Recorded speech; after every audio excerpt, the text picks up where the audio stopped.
2017년 신년 특별집회 메시지 5에 왔습니다.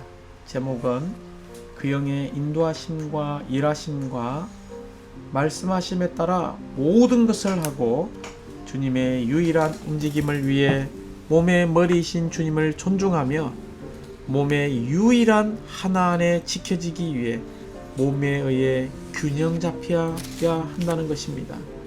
이 메시지 5의 부담은 6가지입니다. 첫 번째, 우리는 한마음 한뜻의 기도 안에서 우리는 움직일 필요가 있습니다. 두 번째는 몸의 원칙 안에서 함께 서고 함께 부축함으로 움직이는 것입니다. 세 번째는 운동의 방식이 아닌 성령의 살아있는 움직임의 방식으로 움직여야 한다는 것입니다. 네 번째는 주님과 애정 어린 개인적인 접촉을 가짐 가운데서 움직여야 한다는 것입니다. 다섯 번째는 움직일 때에 현재의 진리를 가지고 나가야 한다는 것입니다. 마지막 여섯 번째는 첫째가는 사랑에서 나온 일이 되게 해야 한다는 것입니다. 먼저 우리는 한마음 한뜻에 기도 안에서 움직여야 합니다. 사도행전 시작에서 120명의 제자들은 사도행전 1장 14절을 볼 때 다락방에 올라가서 한마음 한뜻 안에서 간절히 기도함으로 시작했습니다. 이 한마음 한뜻이 신약에 있는 모든 축복을 여는 만능 열쇠인 것을 기억해야 합니다. 많은 형제자매들이 독일을 가든지 유럽을 가든지 어디를 가든지 다만 한마음 한뜻을 지켜야 합니다. 결코 어떤 많은 의견들을 가지고 가는 것이 아니라 오직 주 예수님을 가지고 가야 합니다. 그러므로 우리는 다만 한마음 한뜻을 실행함으로 신약에 있는 모든 축복에 맞는 역사를 체험하는 이런 움직임을 가질 필요가 있습니다. 두 번째, 몸의 원칙 안에서 함께 부축한다는 것은 오순절날에 그 영으로 충만한 베드로가 11명과 함께 일어서서 말한 것을 사도행전 2장 2절부터 4절에서 볼 수 있습니다. 베드로가 11명과 함께 섰다는 것은 그가 말할 때 몸의 원칙 안에서 말했다는 것입니다. 우리는 몸 안에서 함께 서는 것을 배워야 하고 몸이 함께 부축해야 하고 심지어 몸 안에서 서로 공급할 필요가 있습니다. 세 번째는 운동의 방식이 아닌 성령의 살아있는 방식으로 움직이는 것입니다. 우리는 결코 운동 안에 있지 않고 성령의 살아있는 움직임 안에서 움직여야 합니다. 주의 회복 안에 이런 움직임의 큰 부담 중에 하나는 결코 운동의 방식이 아니고 우리가 성령의 참된 움직임이 되는 것입니다. 네 번째는 주님과 애정 어린 개인적인 접촉을 가지는 것입니다. 우리 모두가 다 주님과 개인적인 접촉을 가져야 합니다. 우리는 주님과의 어떤 접촉도 없이 운동을 할 수도 있다는 것입니다. 우리가 성령의 움직임 안에 있으려면 우리는 몸의 머리이신 그리스도에 대한 개인적이고 애정 어린 체험이 필요합니다. 그럴 때 주님의 움직임, 참된 움직임을 맛보게 되는 것입니다. 우리가 무엇을 하든지 개인적이고 애정 어린 주님의 접촉에서부터 나와야 합니다. 우리가 지성소 안에서, 즉 우리의 영 안에서 그분을 섬기려면 우리는 주님 앞에서 시간을 보내야 하고 더 기도해야 합니다. 우리는 그분께 가까이 가야 하고 그분 앞에 서야 하며 심지어 그분의 갈망과 뜻을 기다려야 합니다. 바버 자매님은 이전에 이렇게 이야기했습니다. 누구든지 하나님을 위해서 일하는 것을 멈출지 모른다면 하나님을 위해서 일할 수 없다라고 말했습니다. 사랑하는 자매님들, 우리가 다 주님께 기도하기 원합니다. 주님, 제가 무엇을 해야 합니까? 라고 할 때 주님이 멈출 수 있다는 것입니다. 다섯 번째, 우리는 현재의 진리를 가지고 나가야 합니다. 우리가 나갈 때 가지고 나가는 이 현재의 진리가 무엇입니까? 이 현재의 진리는 육체의 되심의 단계 안에, 화음의 단계 안에, 강화의 단계 안에 계신 그리스도입니다. 세 단계로 된 그리스도의 충만한 사역 안에 있는 하나님의 중심 계시, 현재의 진리, 이 주의 회복, 곧 하나님께서 육체가 되시고 육체가 생명 주시는 영이 되시고 생명 주시는 영께서 7배로 강화된 영이 되시고 교회를 건축하고 이것이 그리스도의 몸이 되고 새 예루살렘으로 완결되는 것입니다. 마지막 이 6번째는 요한계시록 2장 4절부터 7절에서 첫째가는 사랑을 버렸다라고 말했습니다. 회개하여 첫째가는 행위를 하여라고 말했지요. 그렇지 않으면 너희들 가운데 있는 틈난 데를 옮길 것이라고 경고하셨습니다. 첫째가는 사랑을 하는 것은 모든 것에서 주님께 으뜸의 위치를 드리는 것입니다. 첫 번째의 일은 바로 그리스도를 우리의 첫째가는 사랑으로 가지는 것에서 나오는 일을 말하고 있습니다. 이제 이 메시지 5번은 로마자가 5개로 되어 있습니다. 로마자의 1번은 그 영의 인도하심을 따라 살고 행해야 한다는 것입니다. 로마자 2번은 바로 성령의 살아있는 움직임 안에 있는 것을 말하고 있습니다. 이것은 우리가 그 영의 인도하심을 따라 살고 행한다면 우리는 자연스럽게 성령의 살아있는 움직임 안에서 움직이게 될 것입니다.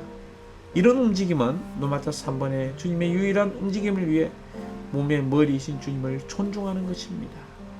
로마자 4번은 또한 주님의 움직임을 위해 몸에 의해서 우리는 균형 잡히게 될 것입니다. 마지막 로마자 5번은 교회들 안에서나 성도들과 함께 할 때 그 영과 몸을 주의하게 될 것입니다.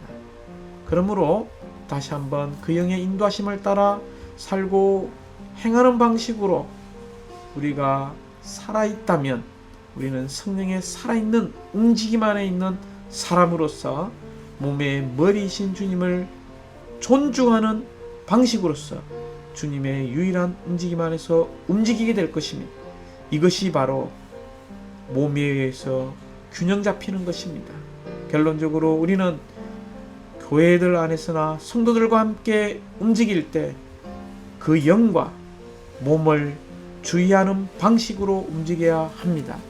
로마자 1번 그 영의 인도하심을 따라 살고 행한다고 할 때에 우리는 사도행전 1장 14절 이 사도행전의 시작에서 10일 동안 그 영 안에 있었던 기도를 볼 수 있습니다. 또한 비번에서는 이러한 기도를 통해서 그 영께서 그들 위에 부어져 완전히 그 영 안에 있는 사람들이 되었다는 것을 보여주고 있습니다.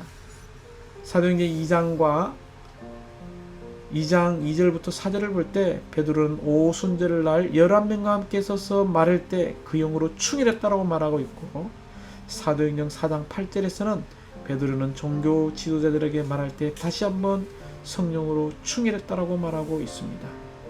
또한 사도행전 6장 5절과 10절에서는 이 스데반이 성령으로 충만한 사람으로서 그 영 안에서 살고 말하며 하나님을 섬겼다라고 말하고 있고 사도행전 8장 29절 30절 39절에서는 이 빌립이 단순히 그 영 안에서 살고 행함으로써 복음을 전파했다라고 말하고 있습니다. 이것은 이들이 일을 할 때 움직일 때에 그 영의 인도하심을 따라 살고 행했다는 것을 보여주고 있습니다. 그러므로 로마자 2번에 이러한 그 영을 따라서 인도하심에 따라서 살고 행할 때에 바로 성령의 살아있는 움직임 안에 있는 사람이라고 이야기했습니다. 이것은 A번 그 영 안에는 운동과 같은 것이 결코 없다는 것입니다. 그러므로 B번에서 사도행전 13장에서 성령께서 나를 위하여 바나바와 사울을 따로 세우라고 이야기했습니다.